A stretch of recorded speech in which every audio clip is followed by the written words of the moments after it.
ಇದು ದಕ್ಷಿಣ ಕನ್ನಡ ಜಿಲ್ಲೆಯ ಕಾರ್ಕಳ ತಾಲೂಕಿನ ನಿಟ್ಟೆ ಸಮೀಪದ ಕಲ್ಯ ಗ್ರಾಮದಲ್ಲಿ ಅಕ್ರಮವಾಗಿ ಜಲ್ಲಿಕಲ್ಲು ಪುಡಿ ಮಾಡುತ್ತಿರುವ ಚಿತ್ರಣ.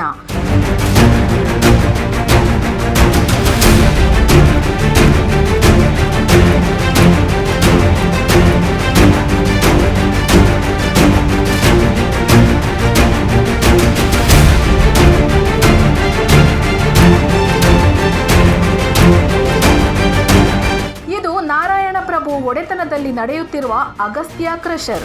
ದುಡ್ಡು ಮಾಡುವ ಬರದಲ್ಲಿ ಸುತ್ತಮುತ್ತಲಿನವರು ಸತ್ತರೂ ಪರವಾಗಿಲ್ಲ ಅನ್ನೋ ಧೋರಣೆಯಿಂದ ಅಕ್ರಮವಾಗಿ ಇಲ್ಲಿ ಕ್ರಷರ್ ನಡೆಸುತ್ತಿದ್ದಾರೆ.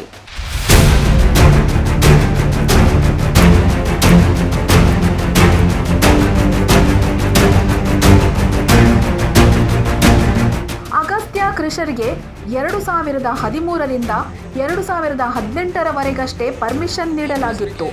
ಆದರೆ ಅನುಮತಿ ಅವಧಿ ಮುಗಿದರೂ ಇವತ್ತಿನವರೆಗೂ ಅಲ್ಲಿ ಕ್ರಷರ್ ಕೆಲಸ ನಡೀತಾನೇ ಇದೆ.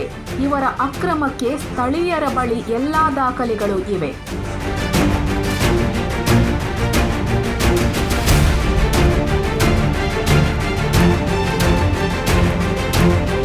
ಕ್ರಷರ್ ನಡೆಸುವುದಕ್ಕೋಸ್ಕರ ಅಕ್ಕಪಕ್ಕದ ಜನರ ಭೂಮಿಯಿಂದ ಕಲ್ಲುಗಳನ್ನು ತಂದು ಕಲ್ಲು ಪುಡಿ ಮಾಡಿ ಕೆಲಸ ಮಾಡುತ್ತಲೇ ಇದ್ದಾರೆ.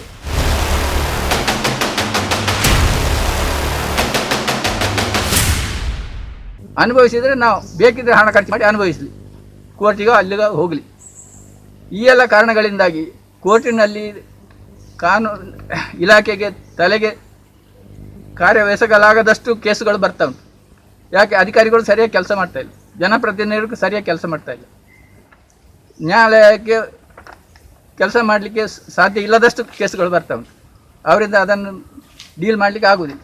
ಇಂಥ ಪರಿಸ್ಥಿತಿಯಲ್ಲಿ ನಾವು ನಡೆದ ಸಂಗತಿಯನ್ನು ಹೇಳ್ಬೋದು, ಇವನ ಅದಕ್ಕಿಂತ ಹೆಚ್ಚು ನಾವೇನು ಮಾಡುವ ಹಾಗಿಲ್ಲ. ಅದರ ಎಡೆಯಲ್ಲಿ ಈಗ ನಮ್ಮ ಮೇಲೆ ಗಣಿ ದನಿಗಳ ಮತ್ತು ಕ್ರಷರ್ ದನಿಗಳ ಒತ್ತಡ ಮತ್ತು ಬೆದರಿಕೆಗಳು ಬರ್ತಾ ಉಂಟು. ಇದರಿಂದಾಗಿ ತೊಂದರೆಗಳನ್ನು ಪ್ರಶ್ನಿಸಲು ಹೋದವರಿಗೆ ಹೊಡೆದು ಪೊಲೀಸ್ ಸ್ಟೇಷನ್ಗೆ ಹಾಕುತ್ತಾರೆ. ಇವರು ಅಕ್ಕಪಕ್ಕದ ಸರ್ಕಾರಿ ಭೂಮಿಯಿಂದ ಹಾಗೂ ಪರಿಶಿಷ್ಟ ಜಾತಿಯವರಿಗೆ ಸೇರಿದ ಭೂಮಿಯಿಂದಲೂ ಕಲ್ಲನ್ನು ಅಗೆದು ತಂದು ಪುಡಿ ಮಾಡುತ್ತಿದ್ದಾರೆ.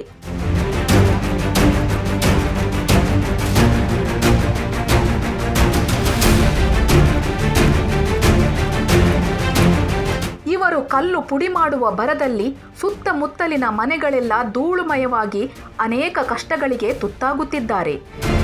ಈ ಕಾರ್ಕಳದಿಂದ ನಾರಾಯಣ ಪ್ರಭು ಎಂಬುವರು ಇಲ್ಲಿ ಬಂದು ಇಲ್ಲಿ ಕಲ್ಲುಗಾರಿಕೆಗೆ ಪರ್ಮಿಷನ್ ತೆಗೆದುಕೊಂಡು ಪರವಾನಗಿ ಪಡೆದುಕೊಂಡು ಕಲ್ಲುಗಾರಿಕೆ ಮತ್ತು ಅದಕ್ಕೆ ಹತ್ತಿರದಲ್ಲಿರುವ ಸರ್ವೆ ನಂಬರ್ 160ರಲ್ಲಿ 2 ಎಕರೆ ಸ್ಥಳವನ್ನು ಬಾಡಿಗೆಗೆ ತೆಗೆದುಕೊಂಡು ಅಲ್ಲಿ ಕ್ರಷರನ್ನು ಸ್ಥಾಪಿಸಿ ಕ್ರಷರ್ ಕಾಮಗಾರಿ ಮಾಡಲಿಕ್ಕೆ ಶುರು ಮಾಡಿದರು. ಇದು ನಮಗೆ ತುಂಬ ತೊಂದರೆಯನ್ನು ಕೊಟ್ಟು ನಮಗೆ ದಾರಿಯಲ್ಲಿ ಹೋಗಲಿಕ್ಕೆ ಬರಲಿಕ್ಕೆ ಮತ್ತು ಕ್ರಷರ್ ಗಣಿಗಾರಿಕೆ ನಡೆಸ್ತಾ ಇರುತ್ತಿದ್ದುದರಿಂದ ಪರಿಸರದಲ್ಲಿ ತುಂಬ ಹಾನಿಯಾಗಿದೆ ಮತ್ತು ಕೆಲವು ಮನೆಗಳಲ್ಲಿ ಡ್ಯಾಮೇಜ್ ಆಗಿದೆ ಮತ್ತು ಬಾವಿಗಳ ನೀರುಗಳು ಆವಿಯಾಗಿ ಹೋಗಿದೆ, ಬಾವಿ ಬಿರುಕು ಬಿಟ್ಟು ನೀರು ಖಾಲಿಯಾಗಿ ಹೋಗಿದೆ, ಸಾಗುವಳಿ ಜಮೀನಿಗೆ ತೊಂದರೆ ಆಗಿದೆ. ಇದೆಲ್ಲ ಕಾರಣಗಳಿಂದ ನಾವು ಅದನ್ನು ಪ್ರತಿಭಟಿಸಬೇಕಾಯಿತು. ಅದಕ್ಕೆ ಬೇಕಾದ ರೆಕಾರ್ಡ್ಗಳನ್ನು ಹುಡುಕ್ತಾ ಹೋಗುವಾಗ ನಮಗೆ ತಿಳಿದ ವಿಚಾರ ಅಂತ ಹೇಳಿದರೆ ಕಲ್ಲು ಗಣಿಗಾರಿಕೆ ಬೆಂಕಿ ಹಾಕಿ ಮಾಡುವ ಶರ್ತದಿಂದ ಮಾಡಲಾಗಿದೆ. ಸುತ್ತಲಿನ ಪ್ರದೇಶದಲ್ಲಿ ರೈತರ ಗದ್ದೆಗಳಲ್ಲಿ ಕಲ್ಲಿನ ಪುಡಿಯ ಬಿಳಿ ನೀರು ತುಂಬಿಕೊಂಡು ಬೆಳೆಯೇ ಆಗುತ್ತಿಲ್ಲ ಎಂಬುದು ಇಲ್ಲಿನ ರೈತರ ಗೋಳಾಗಿದೆ.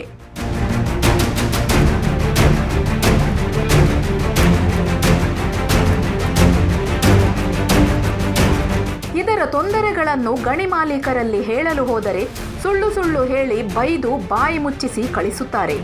ಈ ಅಕ್ರಮದಲ್ಲಿ ಪೊಲೀಸರು ಅಧಿಕಾರಿಗಳು ಶಾಮೀಲಾಗಿದ್ದಾರೆ ಅನ್ನೋದು ಸ್ಥಳೀಯರ ದೂರು. ನಮಗೆ ಪರವಾನಗಿ ಸಿಕ್ಕಿದೆ ಅಂತೇಳಿ ತಿಂಗಳುಗಟ್ಟಲೆ ವರ್ಷಗಟ್ಟಲೆ ಕ್ರಷರ್ ನಡೆಸ್ತಾ ಇದ್ದಾರೆ. ಮೊದಲು ನಡೆಸ್ತಾ ಇದ್ರು, ಈಗಲೂ ನಡೆಸ್ತಾ ಇದ್ದಾರೆ. ಎಲ್ಲ ಡಿಪಾರ್ಟ್ಮೆಂಟ್ಗಳಲ್ಲೂ ಏನು ಹೇಳ್ತಾರೆ ಅಂತ ಹೇಳಿದ್ರೆ ಕ್ರಷರ್ ಬಂದಾಗಿದೆ ಅಂತ. ನಾವು ಹೇಳಿದರೆ ಕೇಳುವವರಿಲ್ಲ. ಯಾಕಂತ ಹೇಳಿದರೆ ಇದನ್ನೆಲ್ಲ ನೋಡುವಾಗ ರಾಜ್ಯದ ಎಲ್ಲ ಡಿಪಾರ್ಟ್ಮೆಂಟ್ನವರು ಕೂಡ ರಾಜ್ಯದ ನಮ್ಮ ಜನರಿಂದ ಚುನಾಯಿತ ಪ್ರತಿನಿಧಿಗಳು ಕೂಡ ಈ ಕ್ರಷರ್ ದಾನಿಗಳಿಗೆ ಹಿಂದಿನಿಂದ ಸಪೋರ್ಟ್ ಇದ್ದಾರೆ, ಹಿಂದಿನಿಂದ ತಮ್ಮ ಸಹಾಯಕ ಮಾಡ್ತಾ ಇದ್ದಾರೆ ಅಂತೇಳಿ ಸ್ಪಷ್ಟವಾಗಿ ಕಾಣ್ತದೆ.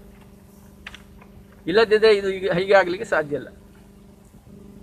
ನಾರಾಯಣ ಪ್ರಭುಗಳಿಗೆ ಇದೇ ಸ್ಥಳದಲ್ಲಿ ಸೇಫರ್ ಝೋನ್ ಆಗೋದಿದ್ರೂ ಕೂಡ ಈ ಜಾಗವನ್ನೇ ಸೇಫರ್ ಝೋನ್ ಮಾಡಿಕೊಂಡು ತಾನು ಕ್ರಷರನ್ನು ಇಲ್ಲಿ ನಡೆಸ್ತೇನೆ ಎಂಬ ಧೈರ್ಯ ಇದ್ದುದರಿಂದ 2011ರಲ್ಲಿ ಕೇವಲ ಅವರಿಗೆ 12 ದಿವಸ ಪರ್ಮಿಷನ್ ಸಿಕ್ಕಿದರೂ ಅವರು ಕ್ರಷರನ್ನು ಸ್ಥಾಪಿಸಿದ್ದಾರೆ. ಯಾರಾದರೂ 12 ದಿವಸಕ್ಕೆ ಕ್ರಷರನ್ನು ಸ್ಥಾಪಿಸಿ ಕ್ರಷರ್ ನಡೆಸಲಿಕ್ಕೆ ಸಾಧ್ಯ ಇಲ್ಲ, ಅವರ ಬಿಸ್ನೆಸ್ ನಡೆಸಲಿಕ್ಕೆ ಸಾಧ್ಯ ಇಲ್ಲ. ಅದು ಬಿಸ್ನೆಸ್ ಲಾಸ್ ಆಗ್ತದೆ ಅಂತ ಗೊತ್ತುಂಟು. ಆದರೆ ನಾರಾಯಣ ಪ್ರಭುಗಳಿಗೆ ಸಂಪೂರ್ಣ ಧೈರ್ಯ ಉಂಟು. ತಾನು ಇಲ್ಲಿಯೇ ಕ್ರಷರ್ ನಡೆಸ್ತೇನೆ, ಸೇಫರ್ ಝೋನ್ ಬರಲಿ, ಗೌರ್ಮೆಂಟ್ ಕಾನೂನು ಎಂಥದ್ದು ಬರಲಿ ಅಥವಾ ಕೋರ್ಟ್ ಕಾನೂನು ಎಂಥದ್ದು ಬರಲಿ, ನಮಗೆ ಏನು ತೊಂದರೆ ಆಗೋದಿಲ್ಲ ಅಂತ ಹೇಳೋ ಧೈರ್ಯ ಉಂಟು. ಅವರಿಗೆ ಅಷ್ಟು ಇನ್ಫ್ಲುಯೆನ್ಸ್ ಉಂಟು. ಅದರ ಪ್ರಕಾರ ನಡೆಸ್ಕೊಂಡು ಹೋಗಿದ್ದಾರೆ. ಅದು ಈಗಲೂ ನಡೆಸ್ಕೊಂಡು ಹೋಗ್ತಾ ಇದ್ದಾರೆ. ಈಗಲೂ ಕ್ರಷರ್ಗಳು ಸರಿಯಾಗಿ ವರ್ಕಿಂಗ್ ಕಂಡೀಷನ್ನಲ್ಲಿವೆ. ಅದು ಅವರಿಗೆ ಬೇಕಾದಾಗ ನಡೆಸ್ಕೊಂಡು ಹೋಗ್ತಾರೆ. ಅಧಿಕಾರಿಗಳು ಈ ಕಡೆ ಬರುವಾಗ ಅವರು ಮೊದಲೇ ಸೂಚನೆ ಕೊಡ್ತಾರೆ. ಆ ಪ್ರಕಾರ ಇವರು ಕ್ರಷರನ್ನು ಬಂದ್ ಮಾಡಿ ಆ ಪರಿಸರವನ್ನೆಲ್ಲ ನಿರ್ಮಲವಾಗಿಟ್ಟುಕೊಂಡು ನಾವು ಕ್ರಷರ್ ನಡೆಸಲಿಲ್ಲ ಅಂತ ಹೇಳ್ತಾರೆ. ಅಧಿಕಾರಿಗಳು ಅದನ್ನೇ ಬರ್ಕೊಂಡು ಹೋಗ್ತಾರೆ. ಈ ಗ್ರಾಮದಲ್ಲಿರುವ ರಸ್ತೆಯನ್ನೊಮ್ಮೆ ನೋಡಿ. ಘನ ವಾಹನಗಳು ಇಲ್ಲಿ ನಿರಂತರವಾಗಿ ಓಡಾಡುತ್ತಿರುವುದರಿಂದ ರಸ್ತೆಗಳು ಹೊಂಡಮಯವಾಗಿವೆ. ಮಳೆ ಬಂತೆಂದರೆ ಇಲ್ಲಿ ನಡೆದಾಡಲು ಕೂಡ ಕಷ್ಟಕರವಾಗಿದೆ.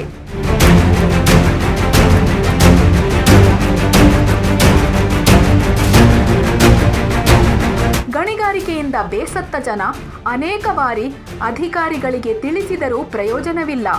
ಅಕ್ಕಪಕ್ಕದವರಿಗೆ ತೊಂದರೆ ಕೊಡುತ್ತಾ ಸಾರ್ವಜನಿಕ ಶಾಂತಿಭಂಗ ಮಾಡುತ್ತಲೇ ಇದ್ದಾರೆ. ನಾವು ನಮ್ಮ ಕಾರ್ಕಳ ತಾಲೂಕು ತಹಸೀಲ್ದಾರರಿಗೆ ಈ ವಿಚಾರವನ್ನು ಪತ್ರ ಮುಖಾಂತರ ತಿಳಿಸಿದಾಗ ಮಾನ್ಯ ತಹಸೀಲ್ದಾರರು 24/12/2011 ಗಣಿಗಾರಿಕೆ ದನಿಗಳಿಗೆ ಬರೆದ ಪತ್ರದಲ್ಲಿ ನೀವು ಸ್ಫೋಟಕ ಬಳಸಿ ಗಣಿಗಾರಿಕೆ ಮಾಡ್ತಾ ಇದ್ದೀರಿ ಅಂತೇಳಿ ದೂರು ಬಂದಿದೆ, ಆದ್ದರಿಂದ ಗಣಿಗಾರಿಕೆ ನಿಲ್ಲಿಸಬೇಕು ಅಂತ ಹೇಳಿದ್ದಾರೆ. ಆದರೆ ಅದೇ ತಹಸೀಲ್ದಾರರು 6 ಜನವರಿ 2012 ಬರೆದ ಪತ್ರದಲ್ಲಿ ನಮಗೆ ಊರಿನವರು ಬಂದು ಕ್ರಷರ್ ನಡೆಸುವುದರಿಂದ ಯಾವುದೇ ತೊಂದರೆ ಇಲ್ಲ, ನೀರಿಗೆ ಗಾಳಿಗೆ ನೆಲಕ್ಕೆ ಯಾವ ರೀತಿಯ ತೊಂದರೆ ಬರುವುದಿಲ್ಲ, ಆದ್ದರಿಂದ ನೀವು ಜಲ್ಲಿ ಕ್ರಷರ್ ನಡೆಸಬಹುದು ಅಂತೇಳಿ ಹೇಳಿದ್ದಾರೆ. ಆ ಪ್ರಕಾರ ಮೊದಲನ 24/12/2011 ಕೊಟ್ಟ ಪತ್ರವನ್ನು ಹಿಂತೆಗೆದುಕೊಂಡು ನಿಮಗೆ ಪರವಾನಗಿ ಕೊಟ್ಟಿದ್ದೇವೆ, ಕ್ರಷರ್ ನಡೆಸಲಿಕ್ಕೆ ಪರವಾನಗಿ ಕೊಟ್ಟಿದ್ದೇವೆ ಅಂತ ಹೇಳಿದ್ದಾರೆ. ಇದರಲ್ಲಿ ಒಂದು ನಮ್ಮನ್ನು ಮೂರ್ಖರನ್ನಾಗಿ ಮಾಡಿಸಲಿಕ್ಕೆ ಅವರು ಕೊಟ್ಟ 2 ಪತ್ರಗಳನ್ನು ಕಂಪೇರ್ ಮಾಡಿದಾಗ ಹೋಲಿಸಿದಾಗ ಒಂದರಲ್ಲಿ ಗಣಿಗಾರಿಕೆ ವಿಚಾರವಾಗಿ ಮಾತ್ರ ಹೇಳಿದ್ದಾರೆ. ಅಂದರೆ 24/12/2011 ಪತ್ರದಲ್ಲಿ ಗಣಿಗಾರಿಕೆ ವಿಚಾರದಲ್ಲಿ ಮಾತ್ರ ಹೇಳಿದ್ದಾರೆ, ಕ್ರಷರ್ನ ವಿಚಾರ ಮಾತಾಡಲಿಲ್ಲ. ಆದರೆ ಅದೇ 6/1/2012 ಬರೆದ ಪತ್ರದಲ್ಲಿ ಕ್ರಷರ್ನ ವಿಚಾರ ಮಾತ್ರ ಹೇಳಿದ್ದಾರೆ, ಗಣಿಗಾರಿಕೆ ವಿಚಾರ ಹೇಳಿಲ್ಲ.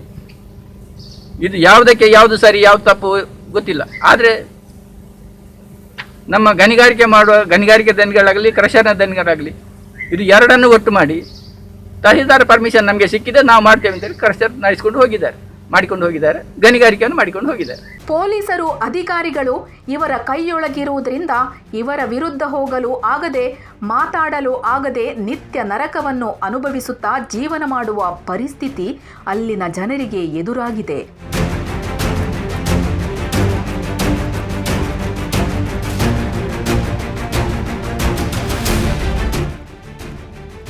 ಇಲ್ಲಿ ನೋಡಿ, ರಸ್ತೆ ಅಗೆಯುತ್ತಾ ಗಣಿಗಾರಿಕೆ ಮಾಡುತ್ತಲೇ ಇದ್ದಾರೆ. ಈ ರಸ್ತೆಯ ನೀರು ಹರಿದು ವ್ಯವಸಾಯದ ಗದ್ದೆ ಕಡೆ ಹೋಗುತ್ತಿದೆ ಎಂದು ಅಲ್ಲಿನ ಜನ ಹೇಳುತ್ತಾರೆ.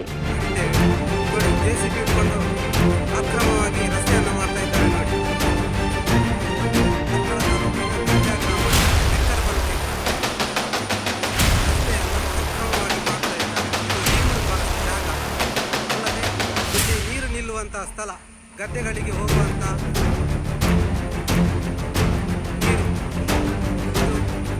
ಇದರ ಕೆಳಗೆ ಒಂದು ಕೆರೆಯೂ ಇದೆ. ಗಣಿಗಾರಿಕೆ ಹಾಗೂ ಕಲ್ಲು ಪುಡಿ ಮಾಡುವ ನಿರಂತರ ಕೆಲಸದ ಬಗ್ಗೆ ಆಗಾಗ ಸಂಬಂಧಪಟ್ಟವರಿಗೆ ಸಲ್ಲಿಸಿದ್ದ ಅರ್ಜಿಯ ಉಲ್ಲೇಖವಿದೆ ಎಂದು ತೋರಿಸುತ್ತಿದ್ದಾರೆ ಅಲ್ಲಿನ ಜನರು. ಅದರಂತೆ ತಮ್ಮ ದೂರಿನ ಕುರಿತು 29/8/2020 ಮಂಡಳಿಯ ವತಿಯಿಂದ ಸ್ಥಳ ಪರಿವೀಕ್ಷಣೆ ನಡೆಸಲಾಯಿತು. ಪರಿವೀಕ್ಷಣೆಯ ಸಮಯದಲ್ಲಿ ಕ್ರಷರ್ ಉದ್ಯಮಿ ಕಾರ್ಯಾಚರಿಸುತ್ತಿಲ್ಲ, ಆದ್ದರಿಂದ ದೂರಿನ ಆಗುವ ಕುರಿತು ವಾಯು ಮಾಪನ ಮಾಡಲು ಅಸಾಧ್ಯವಾಗಿರುತ್ತದೆ. ಮುಂದೆ ಕ್ರಷರ್ ಉದ್ಯಮಿ ಅನಧಿಕೃತವಾಗಿ ಕಾರ್ಯಾಚರಣೆಯನ್ನು ಮಾಡಲು ಪ್ರಾರಂಭಿಸಿದಾಗ ವಾಯು ಗುಣಮಟ್ಟ ಮಾಪನ ಮಾಡಲಾಗುವುದು. ಕ್ರೆಸರ್ ಉದ್ಯಮೆ ದಿವಸ ನಡೀತಾ ಉಂಟು, ಕಲ್ಲು ಹೋಗ್ತಾ ಉಂಟು. ಆದರೆ ರಾಜಪೂಜಾರಿಗೆ ಬರೆದ ಪತ್ರದಲ್ಲಿ ಹೀಗೆ ಹೇಳಿದ್ದಾರೆ.